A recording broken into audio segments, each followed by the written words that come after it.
park up overnight. It's called the End of the World or something at Sagres, little lighthouse.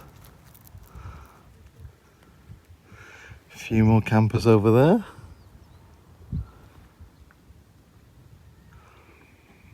And there's a big cliff face there, as you can probably see, which I won't stick my nose over right now because this little one will follow me. Yeah, really peaceful night's sleep. Very quiet, no wind. There's Bundy. So we've arrived at the Sagres fort. Like I say, it's tons and tons of camper vans here. This is where we're doing the little impromptu meetup this weekend. Greg does like to have a very, very nice polished rim. Yeah, I like my rim to be nice and shiny. Yeah, there's nothing worse than a dirty rim. So I've had a good turnout on the Friday meetup. All the way down until that van. And then got Vince's there. Turnout's pretty good so far. See, this is just like any other meetup in the UK. It's absolutely peeing it down. Yeah, fair enough, it's still 18 degrees, but it's still peeing it down. So it's just like the UK. This has been the park up for the last couple of days. That's the fortress at Sagres. Lots and lots of camper vans. And then now a little meetup area. So we've had 1, 2, 5, 6, 7, 8, 9, 10, one's gone, 11, 3 round about. Yeah, about 15 vans over here. So yeah, it's been really good. It's been nice to meet all the different types of people. It was quite a surprise to us as well that a lot of people that follow us on social media obviously are not English. And yeah, we've had people from Denmark, Netherlands, Sweden and Austria come to the meetup as well, which, you know, like I say, it's really different, really good. Get to know different people's perspective on living in a van in different countries and things like that. So quite enjoyed that one actually. Been having a chat every night with people, just generally, you know, as you do at a meetup, van related things or life related things, sharing locations, yeah, which is the best spot, which route are you taking next, all that kind of stuff. So yeah, quite happy with that.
Fry up.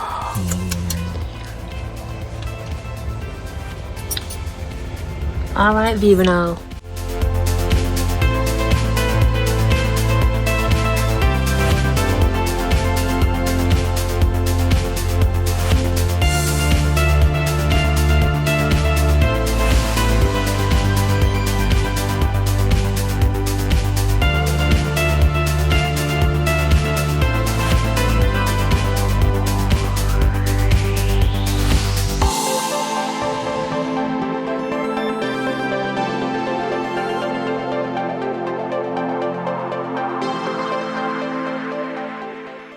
This is last night's little park up.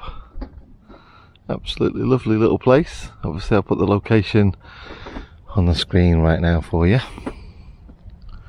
Just us. And the others went to a little beach folk music moon festival something. And we thought we'd just kind of give that a bit of a miss. It's not kind of our thing, so they're going to meet up with us maybe later, maybe tomorrow. So in the meantime, can hear Mandy's little coffee machine going. I did that thing where if you press and hold the button for a bit too long because the capsule hadn't paced properly, you kind of reset the quantity of water it's going to put through. So every time I press it now, it goes whoop. That's not enough. So this is me resetting it to a proper bona fide lungo. I'll just keep my finger on it for as long as I can possibly do it. Right, there Top you go. Tip. Good park up last night, do you think? Oh, aye, very quiet. Yeah. And because of all the salt marshes around, it's just noises of all the birds tweeting and stuff. It's Very tuneful little birds, aren't they? Yeah, nice little bar over there. It was $1.30 for a bottle of Super Bock, which was great. Which I found out yesterday. Can't even buy it in the supermarket. The Intermarché and the Spa that I went to was it was $1.39 for a bottle of Super Bock for single bottles. So it's cheaper in a bar. Cheaper in the bar. Oh, you can't argue with that kind of prices. But last night it was quite a raging torrent on the river, which kept us awake for a little bit because it really did sound like a raging torrent. Obviously it's nice and calm today. The only way back over to that side of the village and town is via that bridge. So we're going to scooch out of here over the bridge, but then we're going to actually kind of like maybe see if we can get somewhere for lunch and then nip about half an hour up the coast to a little town called Sagres, where we can get LPG. There was nowhere on our hour and a half trip yesterday that sold LPG, so we were going to nip out of the way a little bit for LPG and then come back here later tonight in a different car park, which is kind of further over that way, where there's more space for all of us to park up should they come over there. But yeah, I might have to record Van Tech Tuesday at a bar today. Who knows? Although, John, I do believe that is an estuary, not a river. Okay. But it's a river that flows into the sea. It's called an estuary. Yeah, it's still a river. Oh, it's lovely and warm today. Really nice. Nice little beach park up. Mandy and Coop just going for a walk. And as usual, I'm sat here and I'm just about to edit Van Tech Tuesday.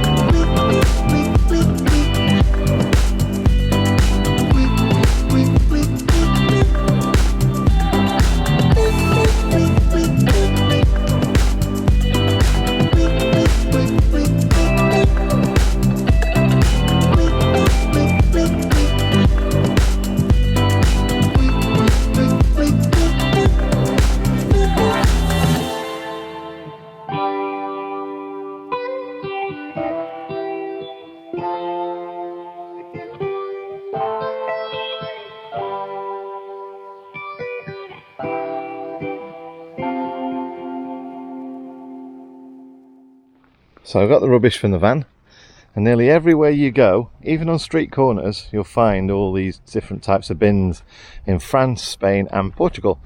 The green ones are general waste.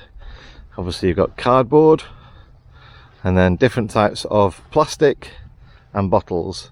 So what we do is go through our waste, pick out bottles and tins and cardboard and everything, and just do a little bit of recycling. I think she got something. I have. I've got the obligatory bag of poo. Can't walk down the beach without a bag of poo. You gonna do your song? Bag of poo, everything's better with a bag of poo. And we're doing a poo dance. Oh, he's off again. There's only one downside about this park up, and that is every time either the water comes out or the water goes in, you get that little torrent going off in there. And it doesn't have to create a bit of a roar during the night. Sounds like someone's got a little Jenny going. I literally thought you'd left the heating on. Yeah? All night. No, it's like, that. Why it's roasting, and then put my hand down and couldn't feel any heat. And then yeah, it's crazy mad.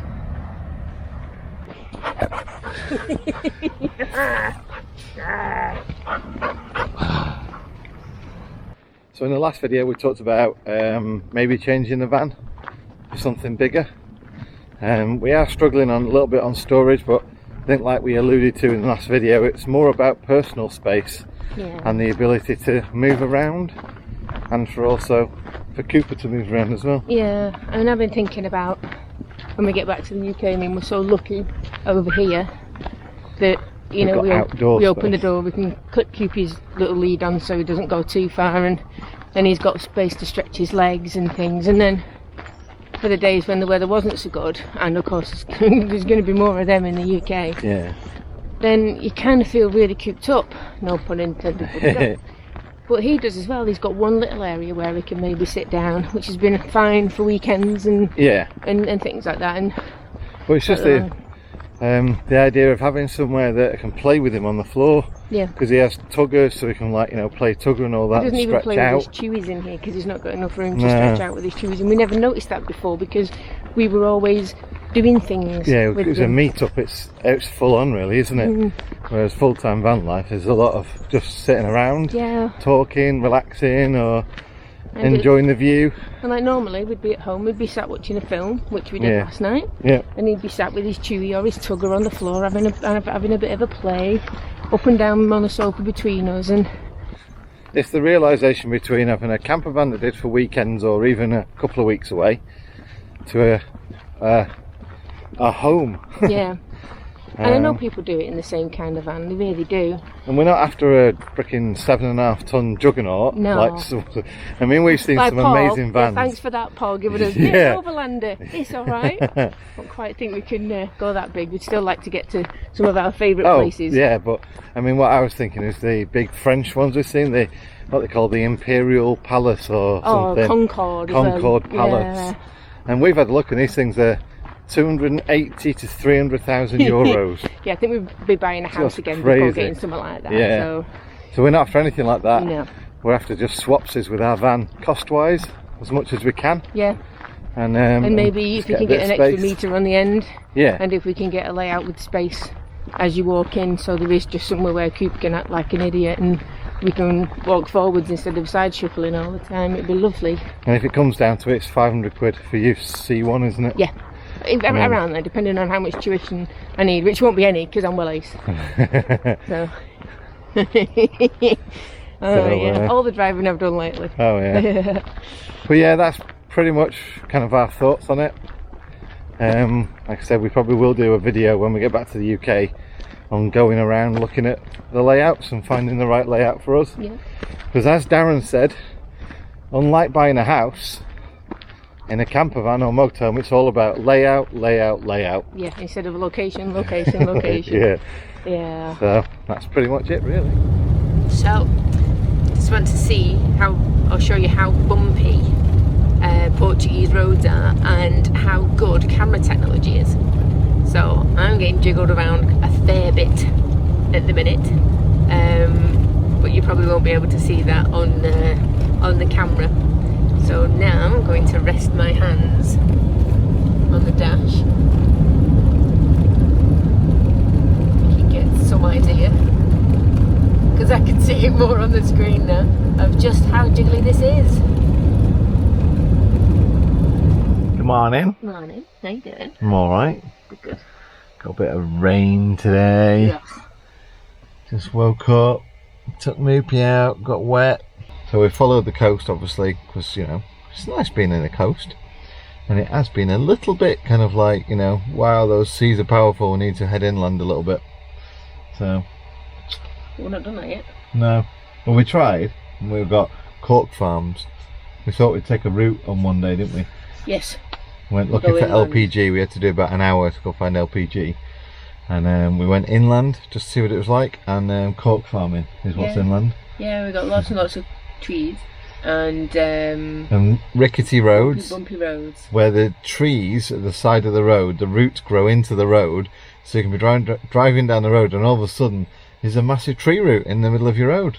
So you're like, so that's why they all seem to drive in the middle of the road over it, to avoid the tree roots and the rickety roads. Yeah. So what are we having for tea, honey? We are having chicken, mushrooms and sweet corn. Okay. In a tomato sauce. Okay. With pasta. Instead of gnocchi, switching it up a little bit. Pasta. There's twisty pasta. Twisty pasta. It's Spirales. Spirals. And that brings a little bit of chorizo as well. Yep. Yeah. That brings me on to like stuff like that. How easy do you want to tell everyone like it's been to get all the ingredients we normally cook with in all the foreign supermarkets? You say there's a problem? At all. No. They don't do fresh gnocchi. It seems as it's not as popular as dried gnocchi, but dried gnocchi will do. It's just that you can't fry it up in a pan like I like to do. Cool. So it's going in all these sauces, but veggies, or especially fresh veggies and stuff, they're everywhere. It's wonderful. So what I'd like to know is, a lot of you have been asking questions about what we do for cooking in the van and recipes and stuff like that. Please put in the comments section down below if you'd be interested in Mandy doing a blog, which is kind of like a pictorial and written version of each recipe, and then you can do that, because it's probably easier you doing that, isn't it, than me including it all in the video. Yeah, because at least I can write it down, and then if people need instructions, I mean, I must admit I'm normally not particular. I mean, it's like this, I have no idea how much pasta is in there, but I'm going to pour it all in. Yeah. So, you know, I will guess at a third of a bag. And but you know how like much the bag is, 500 grams. Yeah. So if you say a third of that, you know, you're talking like 175, 160 or something. Yeah. So we've got chicken, mushrooms, chorizo, herbs and spices and stuff there. We have onion granules, oregano, basil and garlic, and a little bit, of course, of salt and pepper. So that'll all go in there, and once that's all fried up nicely, I'll chuck some sweet corn in. There. Tomato passata, which if you do go to Portugal or Spain is tomato frito. So Mandy's little cool hint for rock solid bread is... Well, hopefully I've got the right knife out. So, cut it up into crouton-y type. And you can tell how stiff that is, it's like cardboard. And then what I do is I make them into little garlic bread slices by putting just a little bit of flora on. Tiny sprinkle of garlic granules there, like that. And then a bit of oregano. And then I'll get these bits and I'll cut them up again into bite-sized little garlicky croutons. I'll put the garlicky croutons, sprinkle them over the top. Got some manchego cheese. It's getting all honky and sweaty and lovely in there. And then grate a bit of cheese over the top, and then just put the lid on. And the bottom of these goes all soft and soggy, and the tomato sauce, and the top goes all cheesy and garlicky. So you drop the croutons on top now. Yep. So they're soaking up some of the tomatoey sauce already. You can see. Yep, that's good then. So now I just need to give a bit of a grate with the manchego. So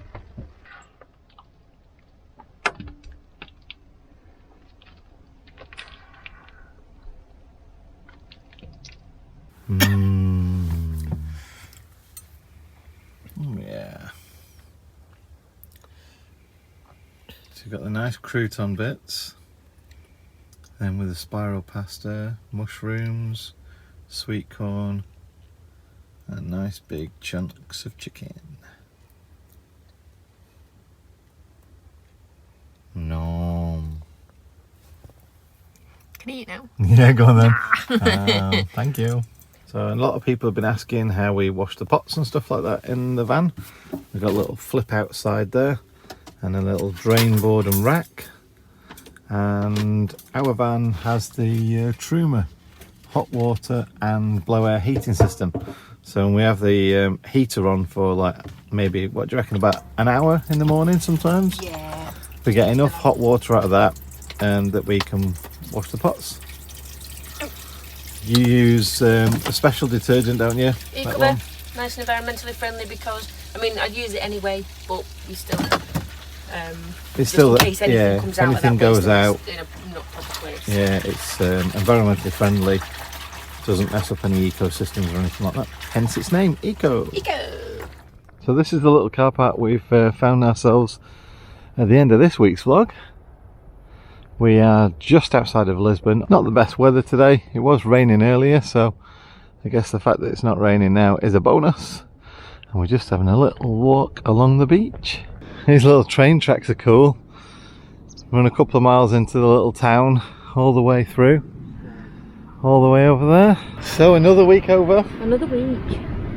Whoa, counting the weeks. I know. Up is good because it's just like, yeah, look at all this stuff we're doing, but it's counting down. So I know. it's going back home, isn't it? So we've got kind of 1 week left now in Portugal, and then we're going to go back through Spain. Yeah, we've got a few spots we want to go and look at in France, like the old World War II town that's been left in ruins after the war. Oh yeah. Definitely want to go and see that. Yep. You want to go and see? I want to go to San Malo because I really like it. Yep. And there's that little town that Ian with Darren and Brian. Oh yeah. Which he said about, I can't remember what it's called, but it's like a town in a gorge as it goes down, and it's not too far. It's only about 100 kilometres in the direction we're going from that little town, so it'll be lovely to catch that. But yeah, we do love France, so even we'll put up with a bit of extra cold. Yeah, just to get a bit more. It's going to be cold, but then again, if you look around now, it's not a nice day. It's certainly not a warm day. So we've got a couple of stops left. One of them is, I want to go, is it Nazari or something? Where there's the big lighthouse where all the surfers go. Yeah. I want to go there.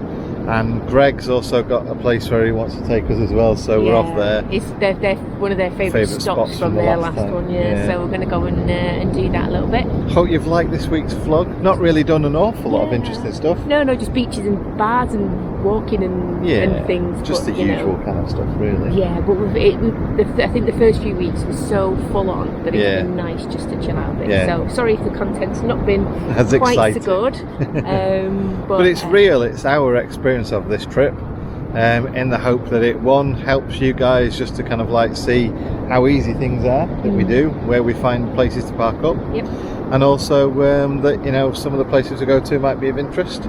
That's it, really. And then add the taste life, don't wait to the end. So thanks for watching.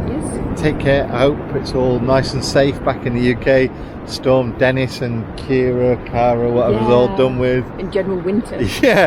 And hopefully it'll be nice and mildish for when we get back. Right, we'll see you next week from somewhere else in Portugal. Catch you soon. Take care. Bye.